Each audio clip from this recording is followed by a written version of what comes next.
Hello दोस्तों, स्वागत है आपका स्टॉक मार्केट की एक और नई वीडियो में।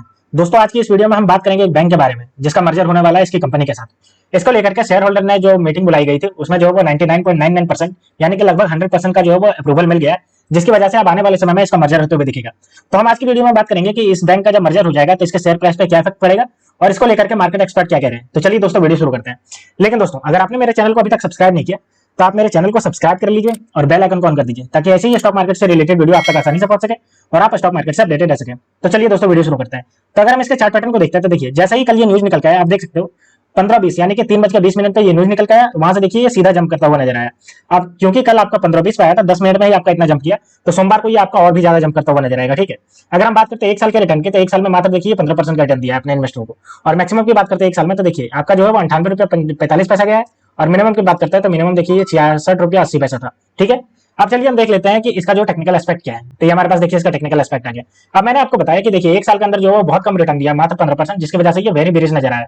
तो मैंने बताया कि देखिए 66 रुपये से लगातार ये गिरता ही जा रहा था। ठीक है, अब हम बात करते हैं इसके पिवट लेवल की, रेजिस्टेंस और सपोर्ट। तो देखिए पहला रेजिस्टेंस 77 रुपया 60 पैसा, दूसरा 77 रुपया 75 पैसा, पहला सपोर्ट देखिए 77 रुपये 25, दूसरा देखिए 77 रुपये 05 पैसा। ठीक है, अब हम इसके प्राइस परफॉर्मेंस की बात करते हैं तो देखिए एक वीक के अंदर ये 1.18% का पॉजिटिव रिटर्न है, एक महीने में 6.5% का, 3 महीने में देखिए 6.5% का, और अगर हम एक साल की बात करते हैं 2024 की बस, तो देखिए 12.5% का नेगेटिव रिटर्न है। और अगर हम एक साल की बात करते हैं 16% है पॉजिटिव रिटर्न, 3 साल की बात करते हैं तो 38% का रिटर्न दिया मात्र। तो देख सकते हो बहुत ही कम रिटर्न दिया अपने इन्वेस्टर को एक साल के अंदर और 3 साल के अंदर। और अगर हम बात करते हैं बाकी, तो बाकी टाइम में ये आपका नेगेटिव रिटर्न दिया है। ठीक है, अब हम इसका वॉल्यूम एनालिसिस की बात करते हैं तो देखिए अगर हम बात करते हैं कल की, यानी कि जैसे मार्केट जो कल ओपन हुआ था, तो 35 लाख शेयर जो है ट्रेड हुए थे। ठीक है, जिसमें से 23 लाख की डिलीवरी ली गई थी यस्टरडे, यानी कि हम शुक्रवार की बात करते हैं तो देखिए 4 करोड़ शेयर ट्रेड हुआ था, जिसमें 2 करोड़ की डिलीवरी ली गई थी। अगर हम एक वीक की एवरेज की बात करते हैं तो 4 करोड़ शेयर जो है पर डे ट्रेड किया जा रहा है, जिसमें 2 करोड़ की डिलीवरी ली जा रही है। और अगर हम एक महीने के एवरेज की बात करते हैं तो 5 करोड़ शेयर जो है पर डे ट्रेड किया जा रहा है, जिसमें से 2 करोड़ की यानी कि 40% की डिलीवरी ली जा रही है। ठीक है, अब चलिए हम देखते हैं कि इसको लेकर के जो न्यूज आ रही है मर्जर को लेकर के, वो क्या न्यूज है इसके बारे में। ठीक है, तो देखिए इसने जो है 17 मई 2024 को अनाउंसमेंट किया, जिसमें आपका सेबी में फाइलिंग करके बताया इसने कि ये जो है वो देखिए क्या बताया, subject intimation of the under regulatory 30, यानी कि जो ऑब्लिगेशन होता है बताने के लिए सेबी में जब कोई बड़ा कार्य होता है, तो इसने बताया, देखिए बताने में क्या बताया, declaration of voting result in respect to resolution passed at the meeting of the equity share holder of the IDFC bank limited convenes on the May 17, 2024 pursuant to the order dated on March 2024 passed by the Honorable National Company Law Tribunal Chennai. देखिए इसका जो है वो आपका merger होने वाला था। ठीक है, और मर्जर होने के लिए क्या होता है, मर्जर होने के लिए सबसे पहले जो है वो शेयर होल्डर से परमिशन लेना पड़ता है, जो बड़े बड़े शेयर होल्डर होते हैं जिनके पास वोटिंग राइट होता है। तो वोटिंग राइट्स में जो है वो परमिशन मिल गया इसको, और इसके बाद इसका जो है मर्जर होने का अनाउंसमेंट हो गया। ठीक है, और इसको इसने सेबी को बता दिया। अब चलिए हम देखते हैं कि किसके साथ इसका मर्जर हो रहा था। देखिए बात करते हैं तो majority share holder of the IDFC bank approved amalgamation of the IDFC limited with the lender. देखिए IDFC bank, IDFC first bank जो है वो आईडीएफसी लिमिटेड, इसकी जो कंपनी इसके साथ मर्जर होने की बात कही है, और इसको लेकर के शेयर होल्डर ने अप्रूवल दे दिया। ठीक है, पूरे न्यूज को देखते हैं कि आखिर मर्जर क्यों हो रहा है और कब जाकर के ये क्लियर होगा। ठीक है, तो देखिए the majority share holder of the IDFC first bank have approved the amalgamation of the IDFC limited with the bank at a meeting convened by the Chennai bench of the national company law tribunal, the lender inform the stock exchange. देखिए इसका जो है IDFC first bank जो है IDFC limited का merger होने वाला है, और इसको लेकर के मेजॉरिटी शेयर होल्डर जो वो कन्विंस हो गए, इसको लेकर के परमिशन दे दिया। ठीक है, अब अगर हम बैंक के बारे में बात करते हैं तो बैंक ने क्या बोला, देखिए we wish to inform that the resolution approving the scheme was passed by the overwhelming majority of 99.95% से का पास हुआ है of the equity shareholder representing more than 3/4 in the value of the equity shareholder of the bank voting through e-remote voting e-voting during the meeting in term of the provision of the section 2030 and 2032।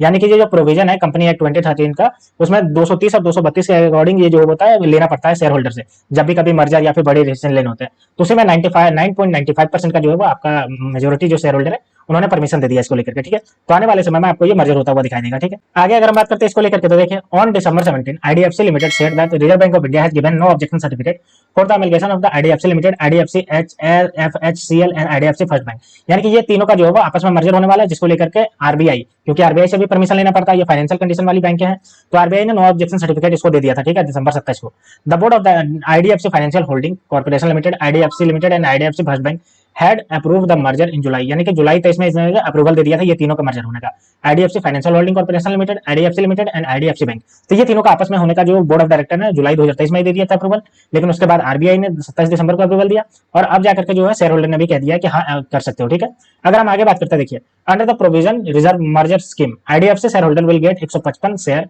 For every 100 share held in the bank. देखिए अगर हम बात करते हैं इसको, तो अब अगर आपके पास 100 शेयर है तो 100 शेयर के बदले 155 शेयर आपको मिल जाएंगे। ठीक है, ये मर्जर होने के बाद।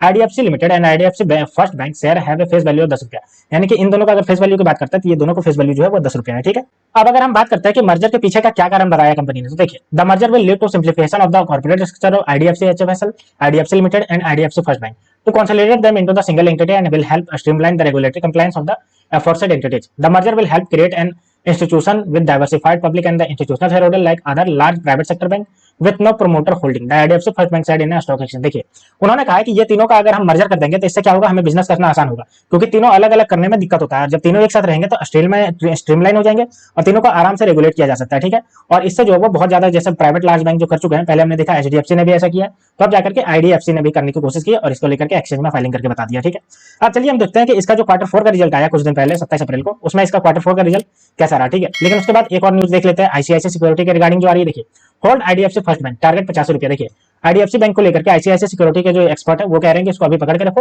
और इसका टारगेट कह रहे हैं तो 50 रुपये तक का टारगेट की बात कर रहे हैं। ठीक है, अब चलिए हम इसका देख लेते हैं क्वार्टर 4 के रिजल्ट की। तो ये देखिए हमारे पास क्वार्टर 4 का रिजल्ट आ गया। बात करते हैं इसके, हम देखिए टोटल इनकम की। तो देखिए टोटल इनकम की अगर हम बात करते हैं तो आप यहाँ पे देख सकते हो सारा पैसा जो है वो लाख में दिया हुआ है, मैं आपको करोड़ में करके बताऊंगा। ठीक है, तो टोटल इनकम देखिए 1642 करोड़ का इसका 2024 का क्वार्टर 4 में, और 2023 क्वार्टर 4 की अगर बात करते हैं तो 1397 करोड़। ठीक है, अगर हम बात करते हैं ईयरली बेसिस तो देखिए 6002 करोड़ था इसका 2024 में, और 2023 में 4666 करोड़। अब हम अगर बात करते हैं इसके प्रॉफिट की, देखिए तो ये हमारे पास देखिए प्रॉफिट आ गया इसका। ठीक है, अब देखिए 2024 क्वार्टर 4 में देखिए 941.60 करोड़, 2023 में देखिए 1067.23 करोड़। अगर हम बात करते हैं ईयरली बेसिस तो देखिए 2024 की अगर बात करते हैं तो 3855.32 करोड़ और 2023 में 3267.13 करोड़। ठीक है, अब अगर हम बात करते हैं नेट प्रॉफिट एंड लॉस तो देखिए नेट प्रॉफिट इसका मार्च 2024 की अगर बात करते हैं तो देखिए 724.35 करोड़, उसके बाद 2023 में देखिए 802.62 करोड़, ईयरली बेसिस पे देखिए 2956.51 करोड़, 2437.13 करोड़ इसका। ठीक है, अब अगर हम बात करते हैं इसके अर्निंग पर शेयर तो अर्निंग पर शेयर देखिए यहाँ पे 2024 का क्वार्टर 4 में 1 रुपया 02 पैसा और 2023 में 1 रुपया 28 पैसा। ठीक है, अगर हम बात करते हैं ईयरली बेसिस पे 4 रुपया 32 पैसा और अगर हम बात करते हैं 2023 में तो 4 रुपया 91 3 रुपया 91 पैसा है। ठीक है, तो ये था कंपनी का क्वार्टरली रिजल्ट जो इसने जो 27 मई को जारी किया था। अब चलिए हम इसके देख लेते हैं फंडामेंटल को। तो ये हमारे पास कंपनी का फंडामेंटल आ गया। बात करते हैं मार्केट कैप तो देखिए 54,767 करोड़ का मार्केट कैप, आरओसी देखिए 7.79% है, आरओई देखिए 11.4% है, हाई और लो देखिए 65 रुपये 6 पैसा और 101 रुपया। ठीक है, 10 रुपये का फेस वैल्यू, बुक वैल्यू बात करें 39 रुपये 10 पैसा, ईपीएस की बात करते हैं 4 रुपया 16 पैसा इसका चल रहा है। ठीक है, एक साल के अगर चार्ट पैटर्न की बात करते हैं देखिए एक साल पहले ये जो ट्रेड कर रहा था 66 रुपये 40 पैसा पे, मैक्सिमम की बात करते हैं तो देखिए मैक्सिमम जो गया 99 रुपया 20 पैसा, और फिर अगर बात करता है 17 मई 2024 तो 77 रुपया आपका 20 पैसा है। ठीक है, बात करते हैं प्रॉफिट एंड लॉस तो ये देखिए हमारे पास इसका प्रॉफिट एंड लॉस स्टेटमेंट आ गया। सबसे पहले हम इसका रेवेन्यू की बात करते हैं तो रेवेन्यू आप देख सकते हैं इसका जो है अच्छा खासा बढ़ा है, मार्च 2023 में 22,728, फिर देखिए 30,325 करोड़। ठीक है, प्रॉफिट बिफोर टैक्स की अगर हम बात करते हैं इसका देखिए मार्च 2023 में 3,331, फिर देखिए 3,857 करोड़। ठीक है, अगर हम नेट प्रॉफिट की बात करते हैं तो देखिए 2,485 करोड़ से आपका बढ़कर के 2,942 करोड़ हो गया। ठीक है, तो आप देख सकते हो इसका ईयरली बेसिस पे अच्छा खासा बढ़ा है। बात करते हैं हम इसके ग्रोथ परसेंटेज तो देखिए ग्रोथ परसेंटेज सेल्स ग्रोथ की बात करते हैं तो देखिए साल भर में आपका 33% से बढ़ रहा है। ठीक है, अगर हम प्रॉफिट ग्रोथ की बात करते हैं तो देखिए 18% से बढ़ रहा है, और सीएजीआर की बात करते हैं तो आप देख सकते हैं यहाँ पे 16% से बढ़ रहा है, और रिटर्न ऑन इक्विटी की बात करते हैं तो 11% से रिटर्न ऑन इक्विटी बढ़ रहा है। ठीक है, अब अगर हम बात करते हैं इसका बैलेंस शीट तो ये देखिए हमारे पास इसका बैलेंस शीट आ गया। बात करते हैं इसके रिजर्व की तो रिजर्व की अगर बात करते हैं तो देखिए रिजर्व इसका जो है वो 19,229 करोड़ है। ठीक है, अब बात करते हैं फिक्स एसेट तो फिक्स एसेट आप देख सकते हो 2,054 करोड़ का फिक्स एसेट है। ठीक है, अगर हम बात करते हैं इसका बोरिंग तो बोरिंग ये देखिए हमारे पास अब बोरिंग इसका ज्यादा है, देखिए 2,01,682 करोड़ इसका है। तो बोरिंग इसलिए ज्यादा है क्योंकि ये आपकी जो है वो आपकी बैंकिंग कंपनी है और बैंक के पास अपना पैसा तो होता नहीं है, वो जो जमा करते हैं कस्टमर या फिर दूसरी जगह से लोन लेकर दूसरे को लोन प्रोवाइड करती है, इसलिए इसका बोरिंग ज्यादा नजर आ रहा है, इसमें कोई डरने वाली बात नहीं है। ठीक है, अब हम बात करते हैं इसका शेयर होल्डिंग पैटर्न तो देखिए शेयर होल्डिंग पैटर्न ये हमारे पास आ गया। सबसे पहले हम बात करते हैं प्रमोटर तो ये देखिए हमारे पास प्रमोटर के पास 37.43% का स्टेक है। अगर हम बात करते हैं एफआईआई तो एफआईआई के पास देखिए 23.65% का स्टेक है, और अगर हम बात करते हैं डीआई तो डीआई के पास देखिए 6.79% का स्टेक है। गवर्नमेंट की बात करते हैं तो देखिए 3.72% का स्टेक है, और अगर हम बात करते हैं पब्लिक तो पब्लिक के पास देखिए 28.38% का स्टेक है। ठीक है, तो दोस्तों ये थे पूरी news IDFC first bank limited को लेकर के। इसका जो शेयर होल्डर है उन्होंने अप्रूवल दे दिया इसके मर्जर का, आईडीएफसी एचएफसीएल और आईडीएफसी बैंक और आईडीएफसी लिमिटेड ये तीनों का मर्जर हो जाएगा। उसके बाद अगर आपके पास 100 शेयर है तो इसके बदले आपको 150 शेयर मिलेगा। तो अगर आपके पास भी 100 शेयर है तो आप ध्यान रखिए इसको आपको 150 शेयर होने वाला है। तो दोस्तों मिलता है नेक्स्ट वीडियो में, तब तक के लिए स्टे ट्यून्ड, थैंक यू।